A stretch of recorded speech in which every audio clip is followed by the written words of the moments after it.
Obrigado, meu irmão. Um abraço para Vossa Senhoria. Convidar o doutor Cláudio Reis a ocupar a tribuna e falar, onde tantas vezes ele, quase sempre acompanhado de Dom Edmilson Cruz, patrimônio vivo da Igreja Católica Cearense e Brasileira, a lutar contra a improbidade, a corrupção, os devaneios comportamentais daqueles que fazem da vida pública um infortúnio e uma antipaz social para todos. Obrigado. Gostaria, meus irmãos e minhas irmãs, cumprimentar a todos, na pessoa do deputado Fernando Hugo, que também está dirigindo esse encontro. Mas, para mim, não é surpresa em absoluto essa PEC 37. A primeira lei de Newton diz que toda ação corresponde a uma reação igual e precisamente oposta. Por que essa PEC não nasceu antes de 2003? Qual foi a razão que essa PEC só nasceu no ano de 2011? Vocês já fizeram uma reflexão? Um confítel? Uma avaliação? Meus irmãos, durante 8 anos, o indivíduo assumiu a Procuradoria-Geral da República e se notabilizou por ser o engavetador-geral da República. Ele tinha legalidade, mas não tinha legitimidade. E foi daí que nasceu todo este processo. Quero relatar a vocês um depoimento histórico do que ocorreu nos idos de 2003 em Taici. Pela primeira vez na história da Conferência Nacional dos Bispos do Brasil, a Assembleia Geral em Taici abriu as portas para receber o presidente da República e o núcleo duro do poder. Isso nunca tinha ocorrido nos 50 anos de existência da CNBB.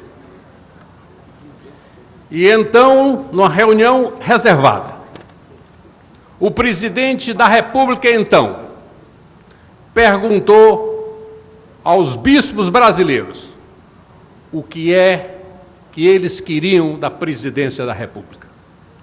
Uníssono, o presidente, Dom Jaime Chemelo, disse que a única coisa que a CNBB desejava é que Vossa Excelência implementasse o combate à corrupção, que era o câncer que estava destruindo o tecido social brasileiro. Então, ele imediatamente disse, concretamente, o que é que os senhores querem que eu faça? Mais uma vez, o porta-voz da CNBB disse, queremos que o senhor respeite os 2 preceitos fundamentais da Constituição brasileira. Cláusulas pétreas da Constituição cidadã. Que o senhor respeite o princípio da legalidade e o princípio da legitimidade na escolha do Procurador-Geral da República. E então, ato contínuo, ele escolheu um homem que não era da amizade dele, que não o conhecia, chamado Cláudio Lemos Fonteles, meu xará. E ele foi aprovado no Senado. Quando ele foi aprovado no Senado, Dr. Cláudio nos contou, porque ele era membro da Comissão de Justiça e Paz da nossa Executiva Nacional, que pediu audiência à Sua Excelência, ao Presidente da República. E foi a ele agradecer a indicação do nome dele, mas que ele tinha 3 coisas para dizer ao Presidente da República. Primeiro, não aceitaria a reeleição. Segundo, não seria candidato ao Supremo Tribunal Federal. E terceiro, ele era o fiscal da Constituição. Por que ele tinha autoridade de falar dessa maneira? Porque ele tinha legitimidade. Quando o procurador da República não tem legitimidade, pode ter legalidade, ele não tem a coragem cívica de arrostar a autoridade momentânea. Eu me recordo profundamente quando o Conselho Nacional de Direitos Humanos se reuniu e pediu a intervenção federal no Estado do Espírito Santo. Naquela época, o representante do Ministério Público chamava-se Geraldo Brindeiro. O representante da CNBB chamava Dom Jaime Chimelo, que era o senhor presidente. E foi aprovado por unanimidade a intervenção federal naquele Estado, porque o crime organizado estava na governança daquele Estado. E foi então o então presidente da República chamou o senhor Geraldo Brindeiro e pediu que ele entrasse com ação direta de inconstitucionalidade daquela medida do Conselho Nacional de Direitos Humanos. E aí iniciou-se a ruptura da CNBB do então presidente da República. Mas, meus irmãos, não vai ser difícil que nós iremos derrotar esta PEC 37. Eu quero dar um testemunho pessoal. Durante a minha passagem como coordenador estadual da campanha de combate à corrupção eleitoral, a lei da ficha limpa,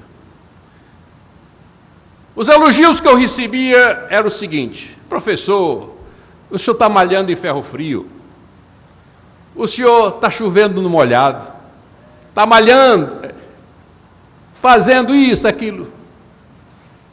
E num dia de domingo, depois do almoço, eu fiquei pensando cá com os meus botões: meu Deus, será que eu sou um idiota? Será que eu sou um imbecil?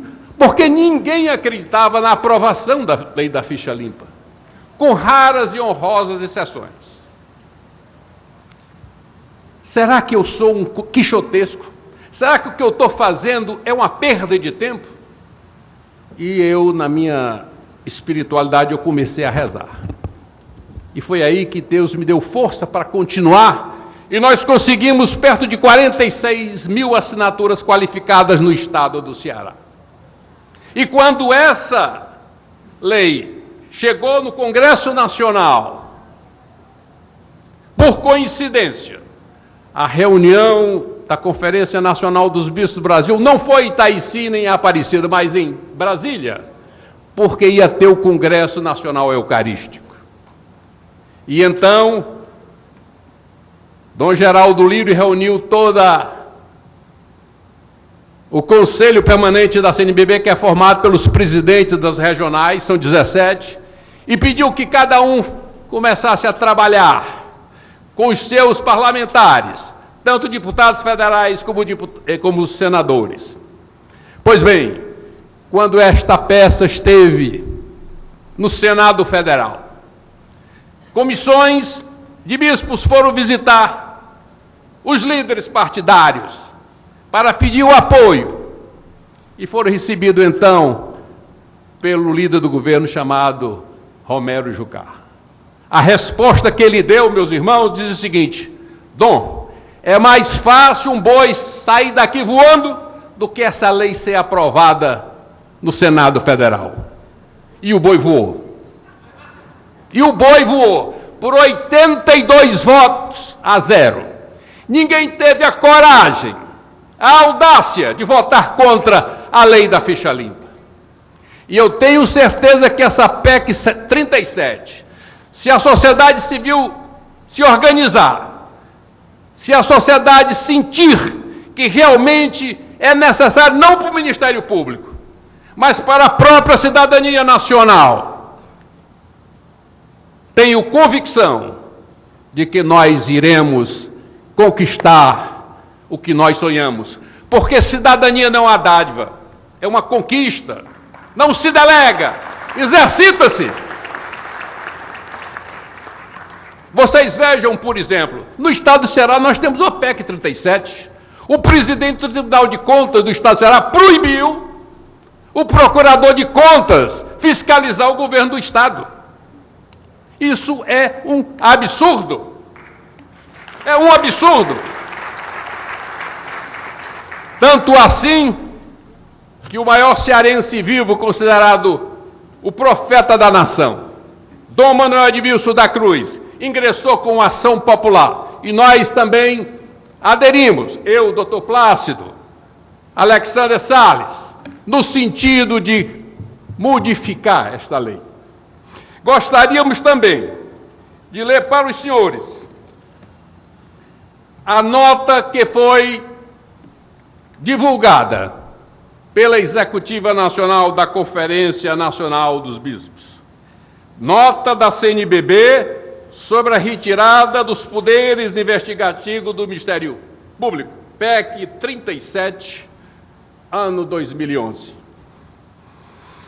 Tudo que pratica o mal odeia a luz e não se aproxima da luz, para que as suas ações não sejam denunciadas.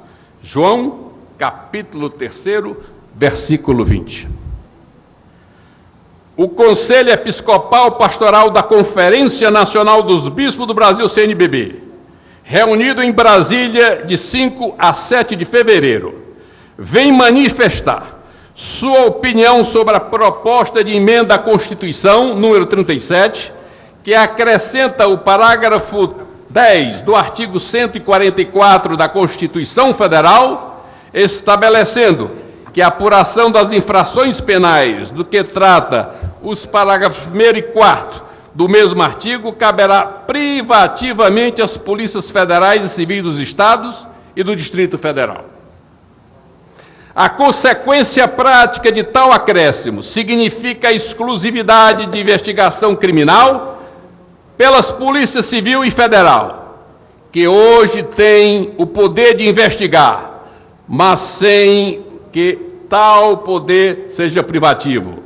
Tal exclusividade não garantiria uma melhor preservação da ordem pública e da incolumidade das pessoas e do patrimônio. Ao contrário, poderia criar um clima de insegurança pública e jurídica, limitando ou impedindo uma ação civil dos Estados. Essa exclusividade, além disso, resultará na indesejável restrição do poder investigativo de outros entes, em especial do Ministério Público, no momento em que os valores e as convicções democráticas da sociedade brasileira passam por uma preocupante crise. Custa-nos entender a razão de tal vedação. A importância do Ministério Público em diversas investigações essenciais ao interesse da coletividade é fundamental para o combate eficaz à impunidade que graça no país. Não se deve, portanto, privar a sociedade brasileira em nenhum instrumento ou órgão cuja missão precípua seja de garantir transparência no trato com a coisa pública e a segurança ao povo. A PEC é danosa ao interesse do povo, devendo ser por isso rejeitada. Que Deus, por intercessão de Nossa Senhora Aparecida, nos inspire a todos no compromisso com a construção de uma sociedade de irmãos em que prevaleçam a justiça e a paz. Brasília, 6 de fevereiro de 2013, Dom Raimundo Damasceno Assis, arcebispo de Aparecida, presidente do CNBB, Dom José Belisário Silva, arcebispo de São Luís, vice-presidente da CNBB, e Dom Leonardo Ulrich Steiner, bispo auxiliar de Brasília, secretário-geral da CNBB. Por isso, meus irmãos, nós temos que ter a audácia da esperança. Nós iremos construir uma nação, não é absolutamente à custa de favores, de politiqueiros que querem simplesmente, naquele momento, tirar vantagem. É a construção da cidadania, através da união de todos e através da participação que poderemos transformar este Brasil. Muito obrigado. Obrigado, doutor Cláudio. Presença viva no combate à corrupção, à improbidade. Sempre partícipe dessas lutas cidadãs por excelência. O vereador Ronivaldo